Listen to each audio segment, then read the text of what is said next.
What's up, Estes Park? Hope you're doing well. In this video, we're going to be breaking down Etude number 10 in the Portraits in Rhythm book. Make sure to check out the practice videos as well. There's one at 100% speed and one at 75% speed, so you can play along and hear how some of this stuff sounds. Alright, so in Etude number 10, we are in a meter of 9/8, so we can kind of think of this as a big 3. 1, 2, 3, 1, 2, 3. And as we're playing this etude, anytime we're in any meter, we want to allow some emphasis on the downbeats to help bring out this meter. So for this meter, for example, we really want to bring out this feeling of 3. 1, 2, 3. So as I'm playing through these rhythms here, you're going to hear me slightly accent the downbeats on some of these phrases. So check out how this sounds, starting from the top here.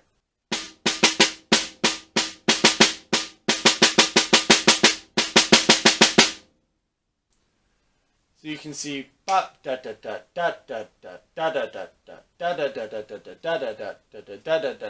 always having a little bit of weight on these downbeats here.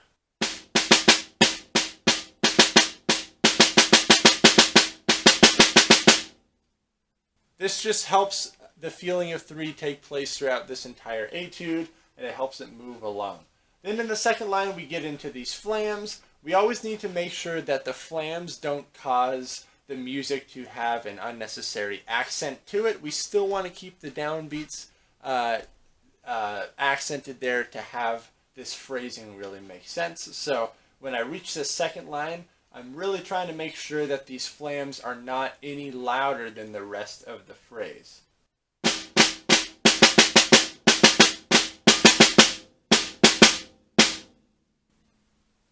So especially on that first measure of the second line, cha cha cha da da da da cha da da da cha, always having weight on the downbeat and not allowing the flams to be louder than where we want the stress to be. When we reach the third line, we have these long series of dotted rhythms. So anytime we have dotted rhythms in these etudes, this composer likes to pair up dotted rhythms with some triplet-based rhythms. Especially once we get into line 6, you can hear this taking place. So it's very important that on these dotted 16th note, 32nd note rhythms that we have here, that we keep them very square and don't let them sound too triplet-y, too swingy with that. So when I get to line 3, I'm trying to make sure that these are very square, and you can hear that they're very compressed sounding. So that sounds like this.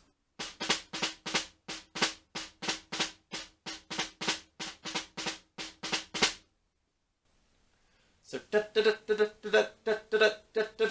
nice and compressed, nice and square. Listen to how that sounds again there.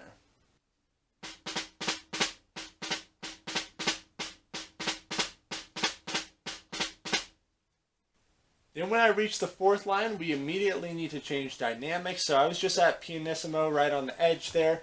Going to bring it just in a little bit to get to this piano dynamic. And then the following 3 measures, each of these measures has a distinct change in dynamics starting right on beat 1. These are also kind of complex rhythms once you start throwing in flams and drags into them. So just listen to how this sounds. I'm starting at the beginning of the 4th line, and I'm just going to play these 3 measures. Listen for the immediate change in dynamics. It's the same rhythm, but we start adding ornaments of flams and drags, and the dynamic is changing at the beginning of each of these measures.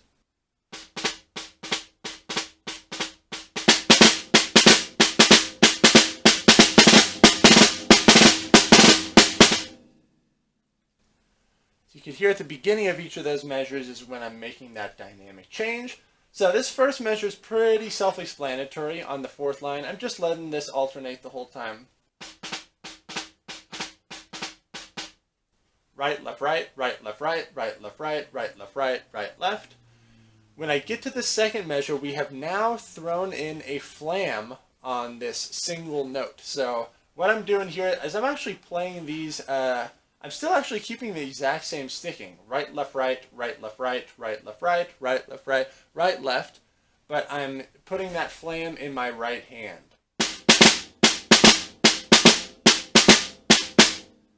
So my left hand technically has to do this. Right? Bop, bop, bop, bop, bop, bop, bop, bop, bop.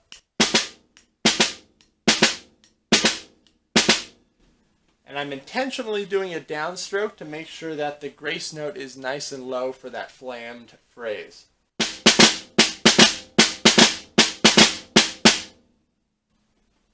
So that's the sticking that I chose with this. You could try having this all be in your right hand. And then still keeping the flam in your right hand, but sneaking that grace note in.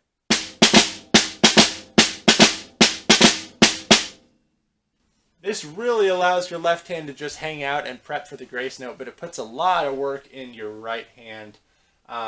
So choose whatever sticking feels most comfortable for you. When we get to the fifth line, this measure is brutal, man.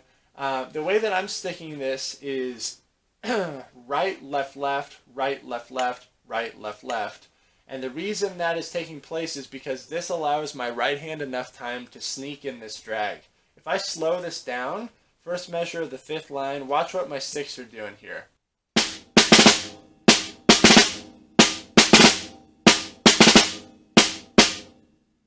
So right, left, left, right, left, left. But it actually technically feels like right, left, right, left, right, left, right, left, right, left, right, left. So my right hand is barely able to squeak by with that drag in there.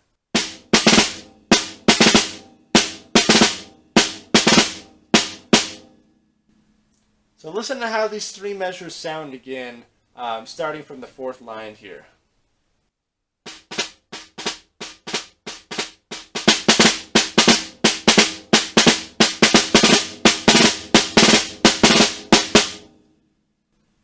Very difficult to keep this rhythm nice and square and compressed. I kind of screwed up a little bit on that second measure. It started to sound a little bit triplet-y. So make sure we're keeping that nice and square and compressed there.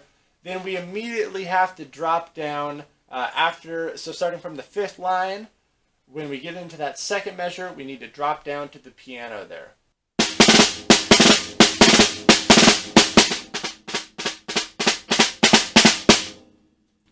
And then allow that crescendo to take place. Then we get into the sixth line here. Prime example of dotted rhythms coupled with triplet-based rhythms. Very important that we hear the distinction there. Anytime those dotted rhythms take place, they need to sound nice and compressed there, and make sure that they sound nice and square, especially when they're paired with these triplet-y rhythms. So the line 6 is going to sound like this. Listen for the difference between those two approaches.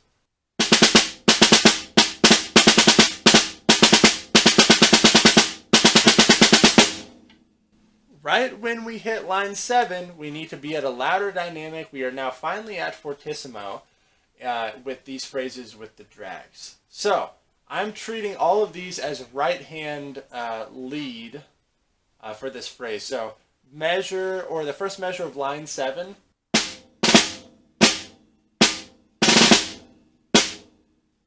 All of these I'm playing right hand lead, I believe. Actually, I'm not. On this, on the second big beat of the 7th line, that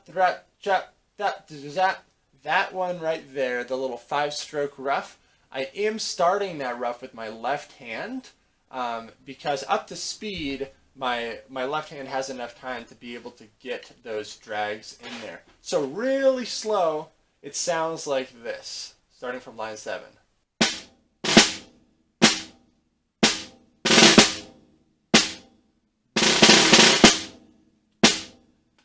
Now you can see that final 7-stroke ruff there at the end of the first measure in the 7th line.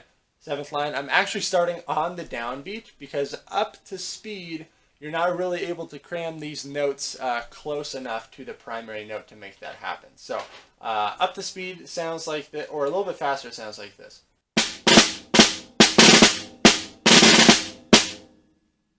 And again, all of these roughs are played closed, so I'm buzzing them.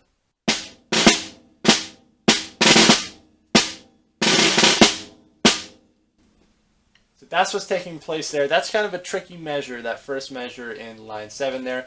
But work it out slow. Make sure you give the opposite hand enough time to squeeze those grace notes in, because the rhythm, we want it to just sound like bop, bop, bop, bop, bop, bop, bop, bop, right? We don't want these ornaments to affect the timing there.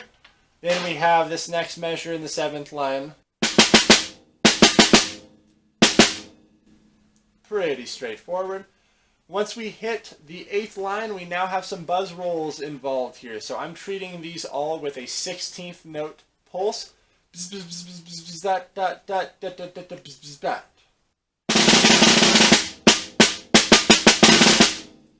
Slowed down like that, you can actually hear the individual strokes, but up to speed.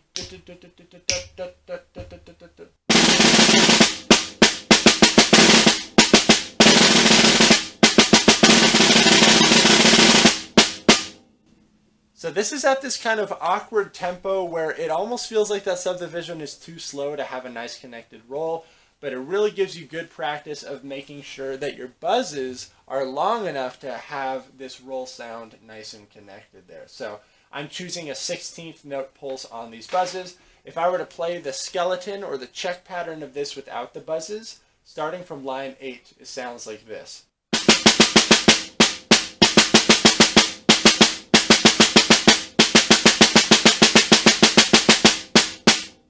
And with the buzzes, sounds like this.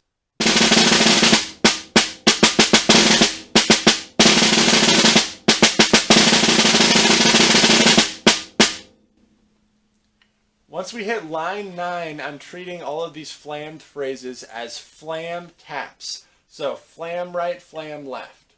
Right hand flam, right hand tap, left hand flam, left hand tap. And I'm treating that for this entire duration of this measure here. I'm starting on the 9th line.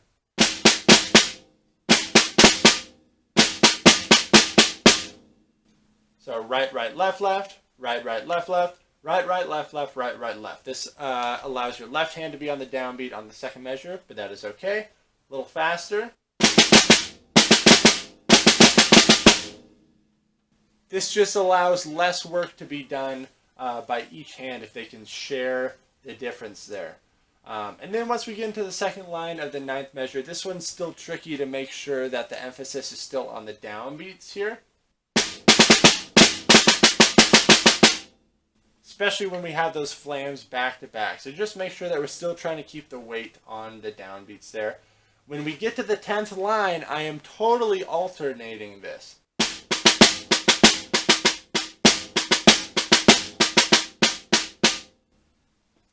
Totally letting these alternate. Not doing any doubles in there. I'm not cheating it like this. And playing those as diddles. We want those fast 30-second notes to still speak.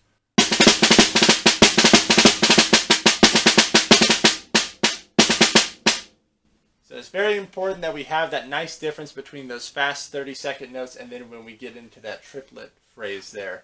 So line 10 sounds like this again.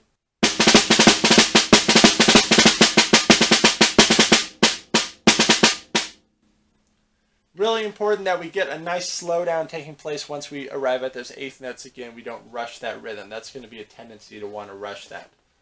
Then once we hit line 11, we yet again have dotted rhythms paired with triplet-based rhythms. So make sure we hear the difference. Nice and square on the dotted rhythms, nice and round and opened on the triplet rhythms. It's going to sound like this on line 11.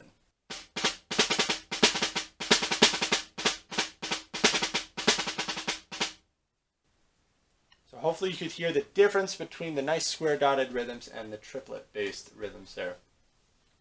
Then the last line, I'm still treating this buzz as a 16th note based thing.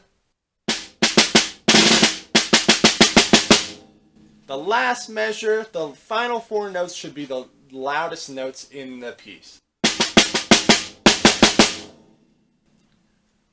So you can really move that almost dead center and really have those be pronounced. So the 12th line sounds like this.